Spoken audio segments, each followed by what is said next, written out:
Hi, it's Steve from PartSelect. Today we're going to show you how to change the door strike on your front load washer. All you're going to need is a number 2 square head screwdriver. And my friend Colin is going to show you just how easy it is. While Colin shows you the repair, I'm going to talk about getting your family involved in basic home repair and do-it-yourself projects. But before we begin, Colin and I are going to discuss some basic safety principles for appliance repairs. When introducing kids to home repair, the best place to start is with safety. What will you find that it says on most hammers? Wear eye protection, or safety goggles. So anytime we're using these hammers, we should be using something like a set of goggles like that. Because if you hit something, it could fly off and hit you. Yeah. Right, exactly. So it's very important that we wear those.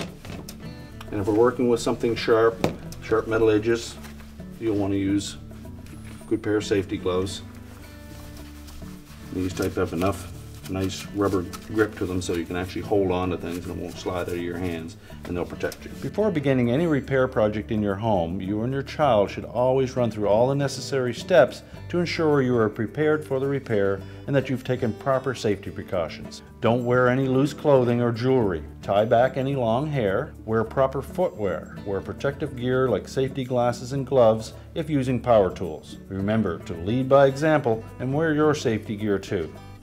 We'll begin this repair by opening the door.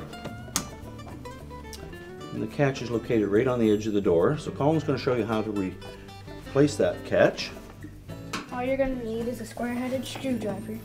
And then Colin's going to remove the 2 square head screws that secure that catch to the door. And he'll also support the door while he's removing those. Make sure you keep the door steady. He's already identified what types of screws are holding it in place. So he's simply going to remove the screws that hold the strike to the door and replace the part. Just like getting your kids to do household chores, having them help out with home repair or improvement projects is hugely beneficial for them and for the whole family.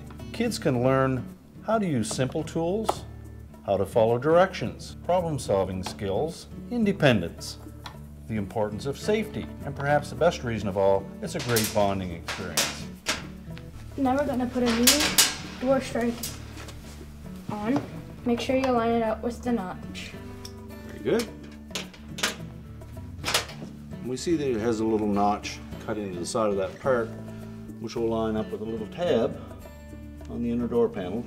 That just makes sure that you put it in one way only. And Colin's got a good technique here. He's keeping the head of his screwdriver bit firmly into the screw so that it doesn't slip out easily. And he supports his work while he's putting the fasteners in. Here are a couple of other safety precautions you should consider when you and your kids are doing home repairs. Supervision is key. You should be supervising every step of the repair from the prep to the cleanup. Slow and steady. Don't rush through the repair. Make sure you set enough time aside to finish. Since most home repairs will require tools of some sort, it's important to go over each of the tools you'll be using and explain how they work. Talk about any dangers associated with them and how to use the tools safely. Teach your child how to properly hold and set down each tool. And one that's often overlooked, teach them how to put the tools safely away. It's a good practice to start screws by hand. A little more dexterity in your fingertips than you do with a tool. So we won't tighten the first one real tight yet until we get the other one lined up, just to make sure that it'll go in straight. Now we'll just make sure that that catch lines up with the door latch, and our repair is complete. Since Colin is over 12 and has experience handling tools and working with machines that need repair, he was more than able to take the lead on this repair himself. But kids of different ages and different abilities will require more specialized supervision and instruction.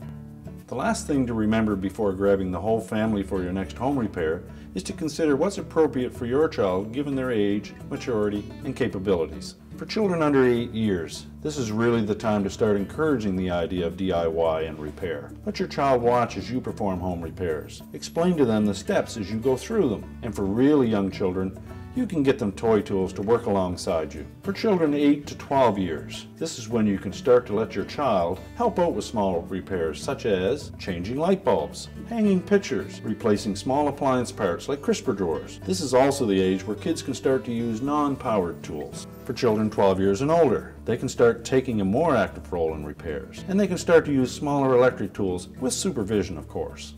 But remember, these are only guidelines.